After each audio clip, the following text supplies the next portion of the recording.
Zuma continue to be targeted, and if President Zuma is eventually sentenced to prison, that our country will be torn apart, that violence will be inevitable because of this. Now, comrades, we do not want violence. We do not want violence.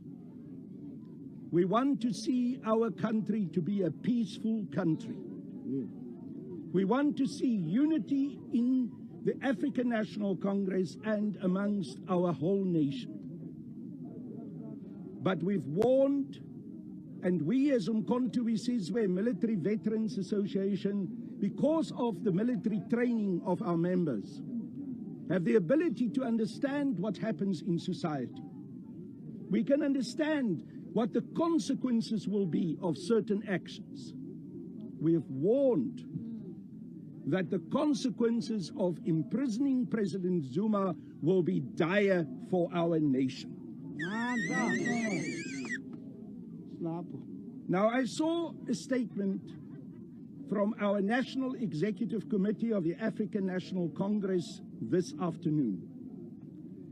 That statement said that the NEC of the ANC that was due to sit over this weekend have been suspended, postponed, because of the concern that the NEC has about the situation that is developing in our country, and specifically also here in KwaZulu-Natal.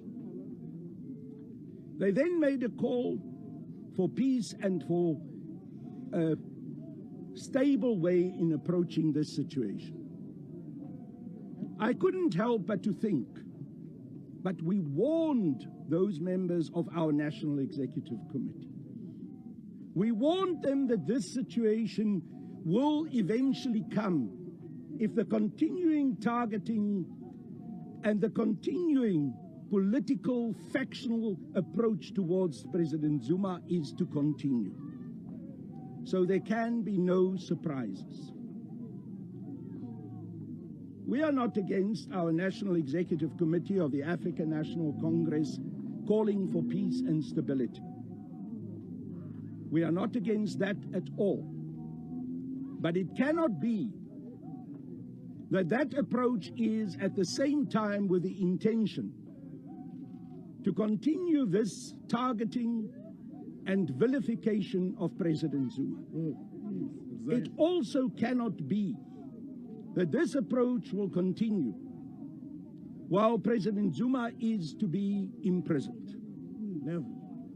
Let us as MKVA be unequivocally clear.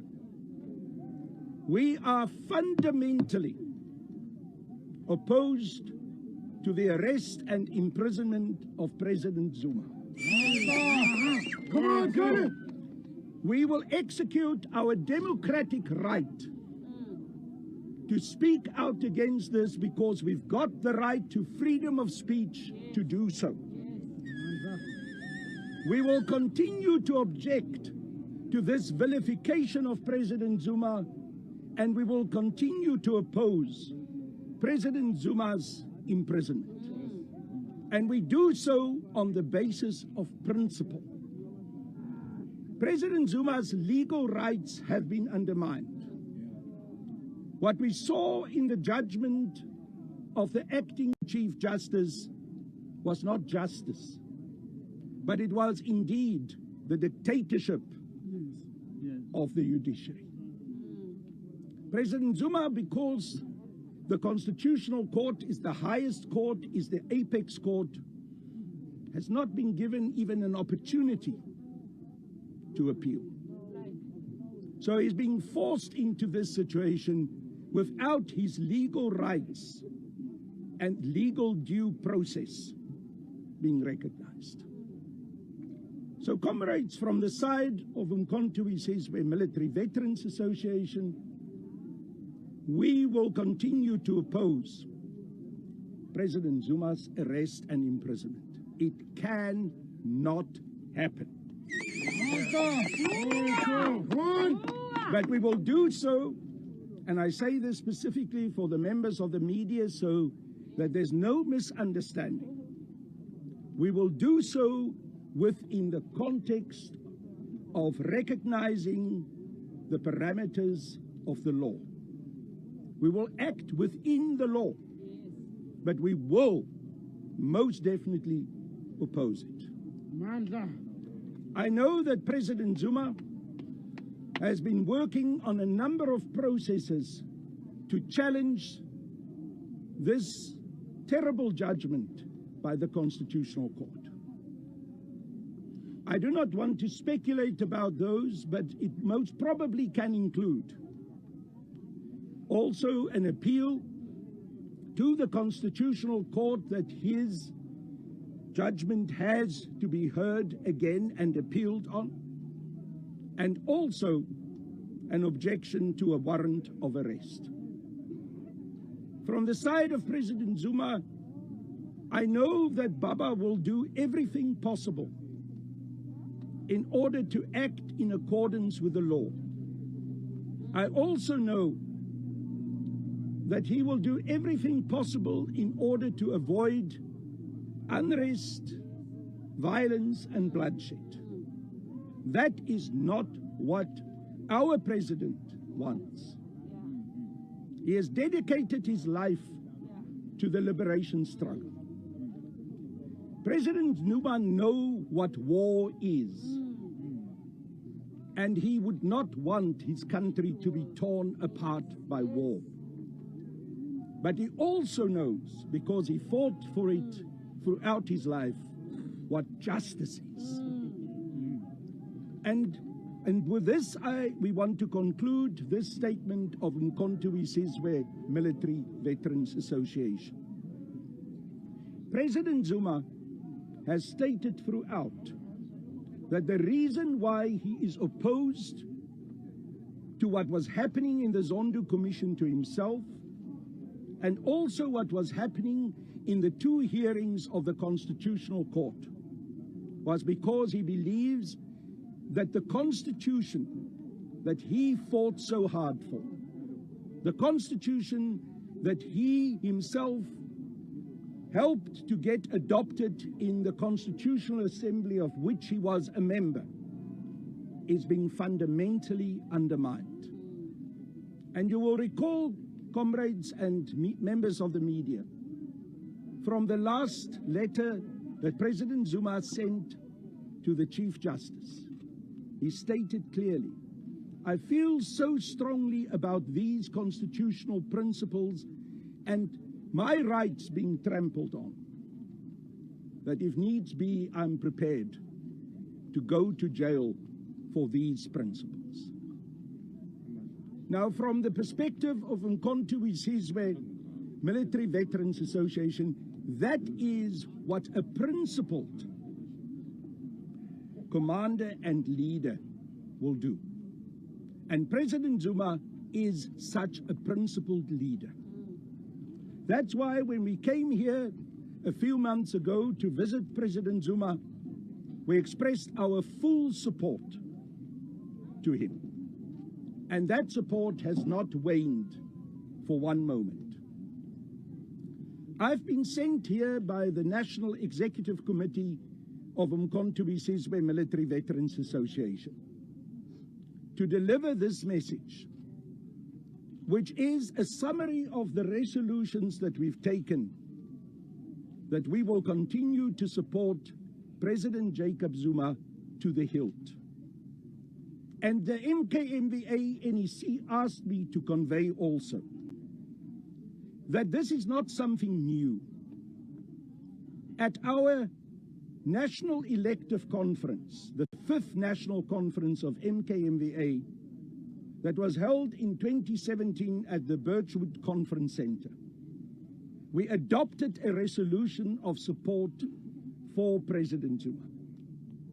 And we are continuing consistently to execute that mandate that our national conference gave us. Therefore, comrades and members of the media, the presence of members of Umkhonto we Sizwe Military Veterans Association here at the residence of President Zuma at Nkandla is not coincidental. Their presence here is because of that resolution of MKVA. And they have the full support of the full Umkhonto we Sizwe Military Veterans Association and the National Executive Committee of MKVA. When I came here, I met with the commanders who are in charge of the comrades, who have now spent a long time here at Nkandla. And I thank them again on behalf of MKVA's leadership and NEC for the dedication that they have shown to President Zuma and the manner in which they have honored him and continue to protect President Zuma. President Zuma is the national patron, the patron-in-chief of MKVA. We will continue to protect President Zuma. In the days to come, there will be a heavy burden on the comrades from MKVA who are here to do that protection and at the same time to continue to behave in a disciplined way as befits liberation soldiers. Our comrades of MKVA will form a human shield to protect President Zuma. We do not want President Zuma to go to jail. And that is an understatement. Let me repeat it. We will not allow President Zuma to go to jail. But whatever we do, we will do within the parameters and the confines of the law. We will be peaceful, but we will be determined. We will engage, we will be political, but we will be uncompromising in our position that our commander-in-chief cannot go to jail. We say to the world, not just to South Africa, look at what is happening here. Understand the injustice that has been perpetrated against one of the greatest liberation soldiers of the African National Congress over 2 decades now, and raise your outrage, not just as South Africans, but as the whole world. We call on the people of Africa, and we call especially also on the liberation movements here in Southern Africa, who have known President Zuma intimately as one of the great commanders of Umkhonto we Sizwe, who've worked with him in Mozambique, in Angola, in Swaziland, in Lesotho, in Zimbabwe, in Zambia, in Tanzania. I can continue to mention names of all those countries who know that this is not a person that is a thief. This is not a person who is a fraudster, but this is a liberation fighter. The people of KwaZulu-Natal know that if there's one person who should take all the praise for the peace that was eventually created in KwaZulu-Natal, despite the third force activities that the National Party apartheid government stoked on, it was President Zuma. The people of Rwanda and Burundi know that President Zuma was central to the peacekeeping process that brought peace to them. Those are the characteristics of Jacob Zuma that we know. And the people of Africa know President Zuma accordingly. It is an outrage that a liberation fighter, a commander of Umkhonto we Sizwe, a man of dignity, integrity, and peace, is to be imprisoned. But at the same time, the former apartheid president F.W. de Klerk is walking the streets of South Africa free. Exactly. At the same time, a man which is known as Dr. Death, Dr. Wouter Basson, who led the chemical weapons program of the apartheid regime, is free. At the same time, we remember how the former apartheid president, Mr. P.W. Botha, showed the middle finger to the Truth and Reconciliation Commission, refused to go and give evidence, but he was treated with kid gloves. He was given a piffy little sentence and sent home to go and rest and